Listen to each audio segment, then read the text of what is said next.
So good to be seen, and it's even better to see what's going on, guys. Welcome to another sit-down podcast. Today, I am happy to inform that I'm finally collaborating with the lovely Samantha Murillo. She goes by Samantha Sazon on social media. We have been meaning to collaborate for the longest time, and it's finally here. Today is Sunday, August 25th, and we just got out of the streets. We have been vlogging pretty much all morning, had some delicious brunch, sat down to catch up and sort of get to know each other, but I want you guys to get to know her now. So Sam, thank you for sitting down with me. It's lovely to have you here. Let's get right to the nitty-gritty. Yeah, ask me anything you want. Okay, so I did find out kind of behind the scenes as far as how you got into veganism, but I didn't specifically ask you if you had that climactic moment, that epiphany where you said, you know what, I don't want to sponsor animal cruelty anymore. I don't want to be a burden to the environment, and I definitely don't want to be a burden to my own health. Did you remember that? Do you have like that epiphany that maybe you can share with us? Yeah, sure. I really I've eaten meat for my whole life. I never even thought twice about it until I encountered someone who's vegetarian. I just was like, I don't understand that. How could you not eat meat? You know, and like, what do you eat? And I would ask all those like typical questions that when you go vegan, people ask you. And like, I was that person asking it. And one day it just was chance. I've always been interested in health. I have my my bachelor's in public health, actually. So that's actually where I started off. Awesome. I'm in social media now, but I went from the health arena, public health. So I almost worked at like the CDC type of like epidemiology type of thing. So I've always been interested in health,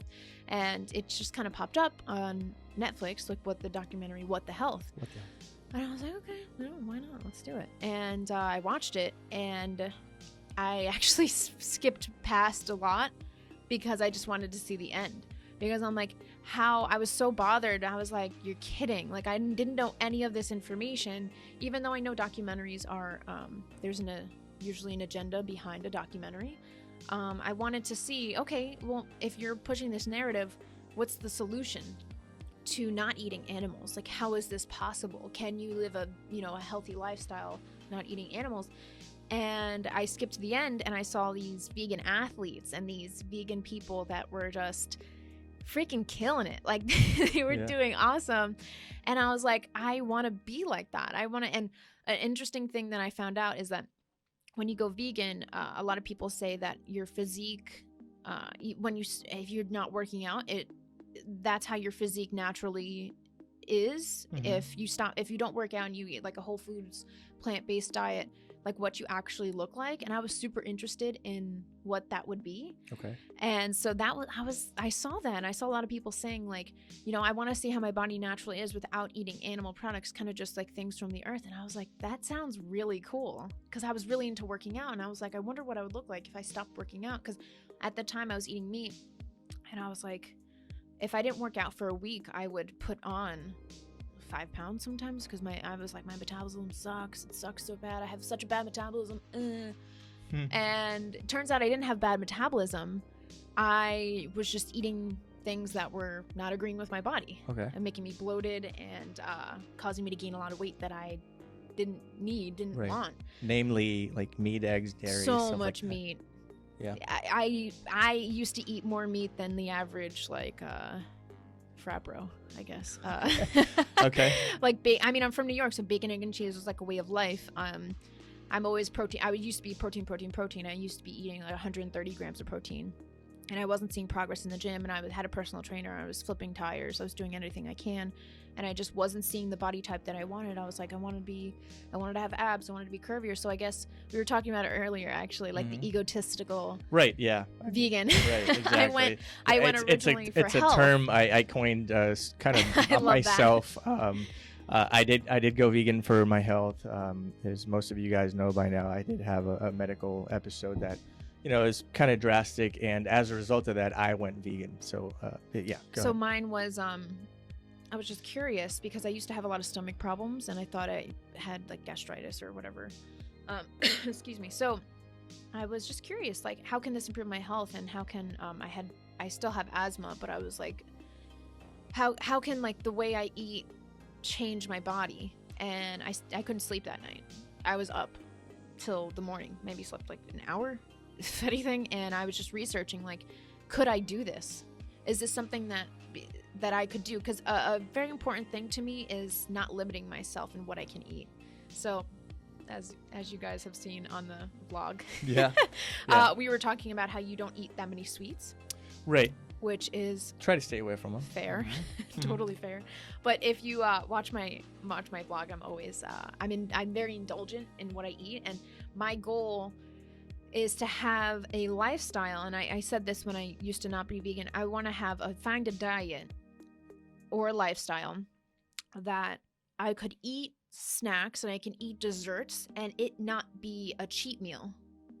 Okay. Because I was eating very clean, and I said, I love when I want a cookie, I want a cookie. And and I have great self-discipline and a lot of other things, but I don't want to feel like I can't have something, because then when I do eat it, I feel bad. And I've actually heard that from people who have, I don't have an eating disorder or anything, but I've heard people who have grown up a little on the heavier side, that their parents have said, this is good food and this is bad food. And then they binge on the bad food and they feel really bad about themselves. And a lot of people say that, like, bodybuilders, the mentality that serious bikini competitors and bodybuilders have is very similar to eating disorders, because you categorize good and bad foods and you feel really guilty when you binge on bad foods because it's bad for you. That's kind of how, like, good and evil is kind of like the thing with foods. So I found that super interesting. And when I was working out, I would feel really guilty about eating sweets and eating snacks and not having Oreos and pizza rolls. And I would eat that and then feel bad about myself and lie to my personal trainer about it. Like, nah, I'm good. No more pizza rolls for me. Right. No more Totino's. But I was sucks because all that stuff is so accessible and so easy to make. So and easy, it's just and like it minutes is processed away from being in your stomach. I know, I get it. It is processed, but I was like, you know what? I want a lifestyle where I can indulge and I don't feel guilty about it. I don't feel bad about it. I could still live my lifestyle. I could still go anywhere I want, and I don't have to worry about eating unseasoned chicken, brown rice, and broccoli for the rest of my life to stay in a certain shape. Mm-hmm. And it's interesting because once I went vegan, I actually found that I got lazier in the gym because I didn't need to go as hard. When I start working out, within a week, my body snaps back into muscle memory, and it's funny, I don't have like 6-pack abs, but I call them baby abs because they are, my body has found a way of keeping myself fit, and I like really barely work out anymore. I'm a klutzy person, so I get injured just walking down the street. So I take a lot of breaks working out, but at pretty much any point I can go to the beach and have a beach photo shoot, which, number one, we live in Puerto Rico, so that's easy. And I'm tan because of that, but that's why it's easy. And two, I'm pretty much ready to go at any point because I live a, semi-active lifestyle. I'll go hiking, I'll go to like a trampoline park or like whatever. I do stuff for fun. And I have a curvy yet somehow fit body. And I swear to God, it's just because of what I eat. And like by looking at my Instagram stories, people are like, but how are you fit? You like don't really go to the gym, and but you're like curvy at the same time. I said this is like exactly what I envisioned. I was like, I wonder what my body's gonna look like when I go vegan. I guess egotistical vegan, and I've actually gained more curves than I used to have by going vegan. By going vegan, and I've always wanted a butt, and I used to do so many squats, and I just saw my butt getting like more toned but smaller. I don't know if anyone that like give me a comment if you're struggling to go glow on your her glutes. Instagram right now and comment on her butt. I actually don't post butt pictures, but I should maybe I'll do like a transformation kind of before vegan, after vegan. But just by eating literally like rice and beans, I joke around like I had to move to Puerto Rico to grow a butt, but it's true. Like just the food I've been eating, especially like living here and without doing squats, I've actually gained the body that I've wanted in a lazy way by eating. Which is kind of like a dream come true for me. That's like at the same time accident. I totally get it. Yeah. I totally see how that happens because they say that at least in bodybuilding culture, they say abs are made in the kitchen. And so I totally get it when you say that you don't necessarily need to work out as much in order to have the body that I take it you've always wanted. Yeah, I definitely think I want to get back in the gym. I want to be more physically, like I want to be able to do like a pull-up, and I want to be just like a generally like more fit person. Maybe cut down on my clumsiness a little bit. That would be nice. I want to be able to be more active and be able to do things, but it's not really to gain a certain physique like I wanted to. This is just for like my lifestyle. Like I want to take up biking, and I want to bike for like 10-20 miles. I think that would be so cool. Bike to somewhere cool, like see a waterfall and like come back. I think that sounds like the best day ever. But for me, it's more about like my lifestyle now, because I've kind of gained this body just by like watching what I consume, not having so many processed foods, having a lot of like rice, beans, potatoes. I'm known for a little junk food vegan action going on. Yeah, you're a foodie. Yeah. Yeah, Oreos are my life. Can do some ASMR in here apparently. Oreos are my life. I love Oreos. It's like my thing. Double stuff. There's no other real Oreo. On the record, by the way. Yeah. Hey, fight me if you think that regular Oreos are better than double stuff. I'm just kidding. But I'm just saying, come on. You're an Oreo connoisseur. I get it. I'm very. We get it. I think there's a triple stuff too. Anyway, so sorry to get sidetracked, guys. But yeah, I've ended up finding what I benefit from is automatically was my interest in cooking. So I became interested in cooking and learned how to cook at the same time going vegan, which is hard to do. It's hard to learn how to cook in general. Yeah, somehow necessary, I think. Yes. Because once you go vegan, you are incentivized to cook a lot more. Yes, and it saves you a lot of money, and it saves you a lot of plastic from takeout and stuff like that, and just saves you. You should know how to cook basic stuff in general. That's just like, I think, an adult thing to know. And I learned how to cook vegan at the same time, and I had like my Puerto Rican influence on my cooking. So I started cooking like Puerto Rican food originally, and it's just getting better and better, where I don't think my beans will be as good as my grandma's, because you have to be a grandma to make perfect beans. I'm sorry. It takes years of practice. You have to be a grandma. I'm sorry. You have to be a grandma. You have to have a child that has a child for your beans to taste the way that Puerto Rican grandma beans taste. I'm sorry. You have to have a child that has a child for your beans to be top That's ranking. going to be the title of this podcast, by the way. Grandma's beans. But you know, I've learned how to cook. I've felt connected to my food. I've gotten the body lazily that I've always wanted. And when I do go back to the gym, I snap back super easy. It's not a yo-yo of weight anymore. I've connected with other. I change how I treat people in general, and how I look at the earth, and how I look at plants and animals. It's just changed my whole lifestyle, and moving to Puerto Rico actually has changed that too, because the lifestyle is so different here that I don't know, I just changed the way I interact with people. In New York, you have to be a certain way to survive and not be bullied or pushed around. If I walked down the street smiling at everyone in New York, I wouldn't go anywhere, because everyone would try to talk to me, for example. And that's just like a woman thing. Like if you have an XX chromosome, you will get catcalled in New York. You have to look at people like, don't F with me. Like you have to look like you are a bitch, pretty much. You have to have bitch face all the time in New York. That's just how you survive. And I grew up in Brooklyn, and if you don't mess with anyone and you don't look like you're stupid and like walking around like that, then you're fine. So it's kind of like a street smarts thing. And I had to drop that when I came here, because everyone says good morning, good afternoon, buen provecho, like bon appetit. Right. And I didn't get it. I was like, what is going on? And same thing with moving to New Jersey. Moving to New Jersey, everyone says like hello or smiles at you. And when the first week I moved to New Jersey, I was like, why the hell is everyone smiling at me? It's like, leave me alone. And it's just completely changed my lifestyle from being very closed off, like not caring about anyone else in New York, because if I used to work in the city too.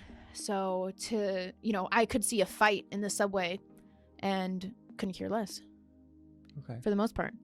Someone's already breaking up. I don't have to do anything. I'm not going to get involved. It's none of my business. I need to get home. So let me ask you this. Yeah. You just, I guess, prompted a separate question. Yeah, sure.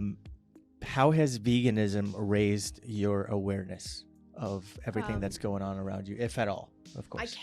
I care about people a lot more. Okay. And I care about, obviously, animals. Just automatically a lot more. But I think I'm more understanding of people, and I'm more helpful. Okay. I know that sounds weird, but anyone from New York will understand what I mean by, like, you see crazy things in New York all the time, and you get kind of immune to it. So to go back to my roots here and to connect with people on a genuine basis and have people just genuinely be nice to you is very refreshing. So, and on top of that, I speak to a lot of people who are not vegan, and I like to understand their perspective. Before, I would be kind of like in my own lane, don't care about what anyone else thinks, I'm gonna do me. Now I'm like, I wonder why they're saying that. I would like to hear why you think that. I'm I don't know, more curious about other people. I like care about more other people. I don't know. It's, I guess, making me more conscious, and I'm getting like more involved in like social issues too. Okay. Such as I'm trying to think. I mean, there's so many. So like Black Lives Matter, for example. Right. I'm more cautious of like what I'm saying and what I'm putting out there. I want to make sure that I'm being inclusive in what I say. So for example, before going vegan, I guess I just didn't really care about anyone else besides myself. And I think that was like a self-growth issue. I was also younger. And like I would just say things without thinking sometimes, without thinking, you know what? People might not agree with me. You know what I mean? So now I just kind of take everything as like, I think about things more before I speak. Okay. Because I'm listening more. So like when I'm talking to you, I'm not thinking about, I used to be thinking about like, replying on what I'm going to say. But now because I had to listen, going vegan, you have to listen to a lot of people. Yes. Because you have to listen to a lot of people saying, I don't agree with this, or why do you do this? And you have to really understand people. So I found that I'm more genuine with people. It just completely changed my lifestyle in like the best way possible.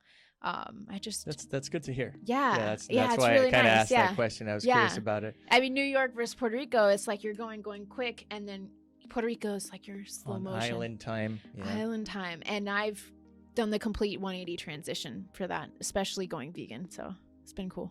All right, Sam. So you've probably been familiar with the hashtag veganpreneur, right? That's like this is the first time I'm actually hearing about Really? this. Okay, yeah. So whenever you're inspiring, as they call it, a wantrepreneur, right? You want to be an entrepreneur, but you're a vegan. You lead all these hashtags. Yeah, you lead a vegan lifestyle. You get tagged as a veganpreneur, and so if we were to adopt that hashtag as our own, I guess I would fall into that scheme of things with my mobile app, which aims to eradicate animal homelessness among other things. So.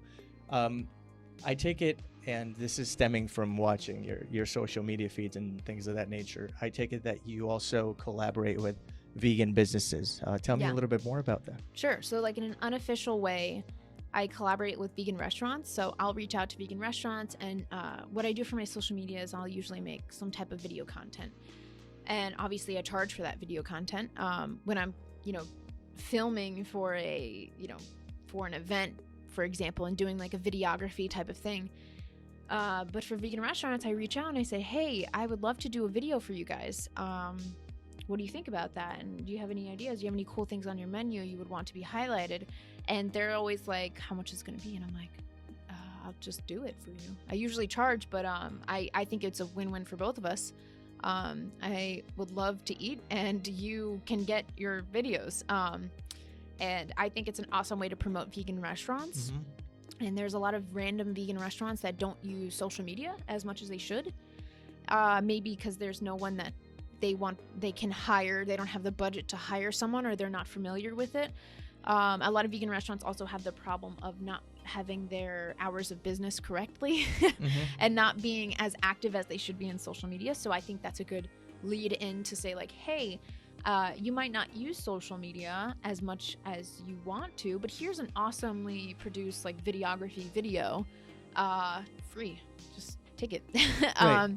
So that's cool. That's a cool way to promote vegan restaurants that I do, and I think anyone could do technically, even if it's Instagram stories or something like that, like tagging your vegan restaurant. I'm with you in the sense, and here's where I stand with that. Sure. I think that starting off, seeing as how we are having some sort of paradigm shift when it comes to veganism, like we're living through very historic times in the sense that we're actually waking up to a lot of things, namely veganism. And I think that starting out, regardless if you have 1,000 followers on social media or 10,000, I, for one, am an advocate of shamelessly promoting anything that is vegan, because number one, odds are these are very small businesses that are trying to make it into an already saturated community. So whenever I get a chance of promoting veganism, like for example, I did a non-paid advertisement, and I even disclaimed it as non-paid advertising for Bolt House Farms, and they're getting a second one right now. I mean, that's by far my favorite plant-based milk alternative. It's pea protein. It's so thicker, heartier, creamier. It goes well with a lot of things. And this is starting to look like an official ad now. So I'm going to shut up.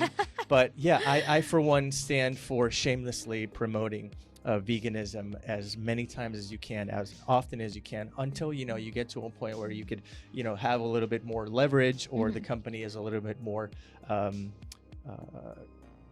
guess,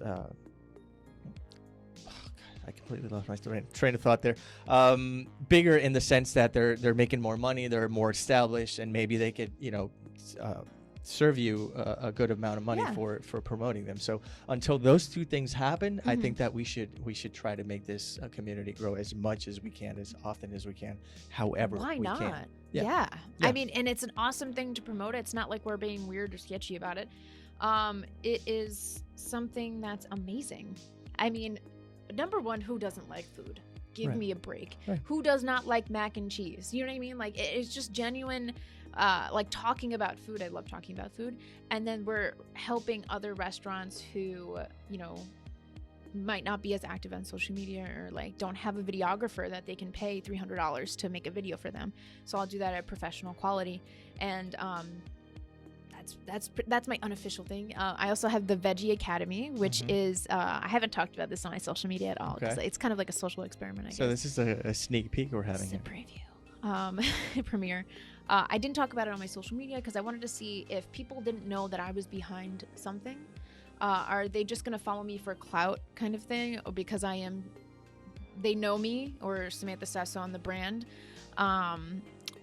If it's just for the content. Like, how much content can I create on my own? Because that's what I do for other businesses. I create content. So I'm like, can I do that for myself and like no one know that I do it? And like, how many followers can I get in a certain amount of time?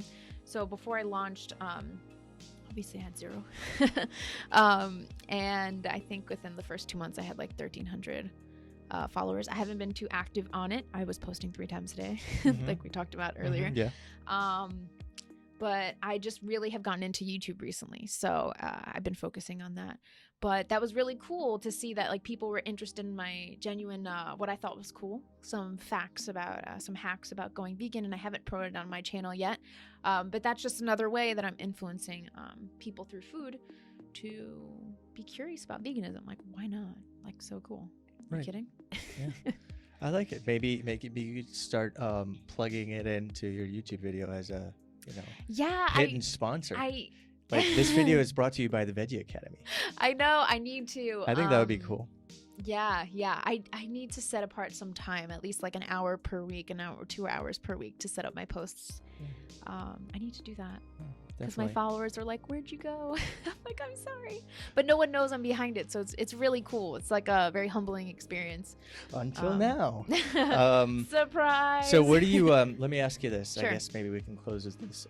Where do you see yourself maybe 3 to 5 years within the community? Oh, I don't know. You don't know? A tough question? What does that mean? Like for example, how ideally, right, in a very utopic environment, how would you, Samantha Sazon, see yourself contributing more to the community, being more vested in it? Like, I do would you see say- yourself as a vegan vlogger with like hundreds of thousands of followers? Do you see yourself like So Um, okay, so I know what you mean now. Right. My dream, which like goals, serious goals, if I could be able to, because what I do when I travel is I make vegan vlogs about where I travel to. So I just did some videos for Houston. I have my Houston vlog coming up about being vegan in Houston. You know, being vegan in Puerto Rico, like I'll go to Rincon and I'll show awesome vegan food, and a lot of people tune in and who are not vegan and said, I would definitely eat that. That looked Mhm. amazing. Thank you for showing me that, like, you know, there's this diversity in Rincon about where I can eat. And these are like even local people too. Like, oh, I didn't know that restaurant was there. So I get a lot of cool comments like that. Ideally, if I can just travel and eat vegan food and share that with my audience, that would be amazing. Like, and I kind of do that to a certain point, I guess now. I think you do. Yeah, I've been following you for quite some time. yeah. You definitely do. I try to do that anyway. Like wherever I go, even if it's a non-vegan restaurant, I'll highlight, hey guys, I'm at this restaurant. Like I can eat vegan at Red Lobster, for example, and I highlight like, oh, this is the tacos I got That's at Red good. Lobster. That's a good move. Yeah, it was interesting. There was like lobster pieces flying all around me, and I'm like eating my tacos. But I try to make it as relatable as possible. So I kind of want to show everyone that I know there are vloggers that do that. But I think I'm a very specific kind of vlogger that I can bring a certain style and funness to it. So for those who don't know, sazon is seasoning Mhm. in Spanish. So I meant to ask you that. I was Yeah, like, yeah, it's not maybe a like- quick question. it's How not did like you land on Samantha Sazon? Sazon. Yeah, it's not like Sazon is like a Not a underground nickname. calzone. Yeah, it's Samantha Sazon, and so I was actually, I love seasoning. Like I think that if you're not putting like adobo, garlic, onions, or sazon on your food, you're not actually eating the Okay. correct food. And that goes across any nationality. Italian food, you know, Asian food, you know. Teriyaki sauce is bomb. So like if you're not seasoning your food correctly, it's not going to taste good, no matter if it's vegan or not. That's just my opinion, and I'm not really into spicy things. Some One people are with, into. I agree. Yeah. So it's not a matter of like, oh, this is too spicy for me. It's just the flavoring. So across like every nationality, it's, you know, everyone has their different type of seasoning. Even like Filipinos. Filipinos actually pretty close to Puerto Rican lifestyle. Did you know that? I did not. No, I know a lot of Filipinos, and I'm You like, been there? no, I haven't, but they eat the same things that we eat for the most part and call them different things with like a little style on it. I'm like, this Okay. is so cool. So it's something across cultures. But I was FaceTiming my boyfriend, and I was seasoning my food, and I took like a packet of sazon, and I was like, and I was just like, you know, like salt baying it Okay. with the sazon. Yeah. And he was like, he said, ay, sazonadita. Which sazonadita is like a fun way of saying like Like you've been spicy you've been girl hit kinda up with thing. the adobo. yeah, like boom, you've been You've been sazon seasoned. kind of thing. And I like he it. was So that's cracking where up. it came from? Sazonadita. Originally, I started with a podcast actually called Sazonadita, and I found that my video content was the most popular thing, and that everyone wanted to see me on video, so I just switched to video. And Sazonadita is kind of hard to say, even for people who speak Spanish. I've Okay. heard Sazonadita. Oh, okay, I've heard that. It took it, and for It's a little long, but for a brand, get you it. don't want people to be like, huh, okay, no, I get it. Now I get it. You don't want that. You want a easy, roll off the tongue name. And I love that name, Sazonadita, and I still have my account there, but Sazonadita. I just that's my baby. But Samantha Sazon, I put that as my name, and people loved it. People know me as Sazon now. It's Nice. literally like a funny. I like it. I just wanted to it because I rolls- it figured rolls it had off a the good tongue. anecdote. Yeah, it Yeah. rolls off the tongue. And I don't have to explain that my name is Murillo or Murillo or Murillo. I don't have to explain that anymore. I could just call myself Save Samantha yourself the Sazon. trouble. Yeah. And it's a Latina segue, so people know I'm Latina of some sort. Okay. And it ties in the food, so it's perfect. People love it though. It just kind of stuck, so that's how it came up. So ideally, if I could keep getting people curious about veganism and like really interested in the lifestyle through the amazing food I get to eat, which is Mhm. amazing. When I get to travel, I'm so lucky that I'm able to like share with my followers amazing food when I travel. And if I could just be a go-to resource for people saying like vegan food Madrid, like when I was traveling in Madrid, for example, or like any kind of videos like that, I would love to be that resource. So if I could just travel and do vegan videos, I mean, what else could you freaking ask for? Eating and traveling? That sounds great. Yeah. So that would be like, that'd be living the dream. Yes. Living the dream, guys. That'd be awesome. All right, Sam. Well, I do appreciate you taking the time off, especially on a Sunday, to hang out and have my followers get to know you. Before we end this video, very important, where can they find you on social media? Samantha Sazon. So Sazon is Sazon. Accent or not, you'll find it. So Samantha Sazon on YouTube and Instagram. Those are my biggest platforms. And I just did an actual video not too long ago. Okay. And it's been super popular. The top 5 dangers of living in Puerto Rico. Okay. And, if you click on that, you'll find a surprise in there. I like that. I'm gonna have to check it out. Yeah. So yeah, check out my channel, Samantha Sazon, or my Instagram, Samantha Sazon. Pretty easy to. Sounds good. I'm going to go ahead and link her information below so you can easily access all of her platforms. Cool. Thank you guys for watching. Like every other video, like, share, and subscribe, and do all that good stuff YouTubers ask. She is Samantha Sazon. Again, Francisco Alvarez. Thank you guys for watching. I will be uploading this pretty soon, so stick around. For Samantha, I'm Francisco. I'll see you guys later. Bye.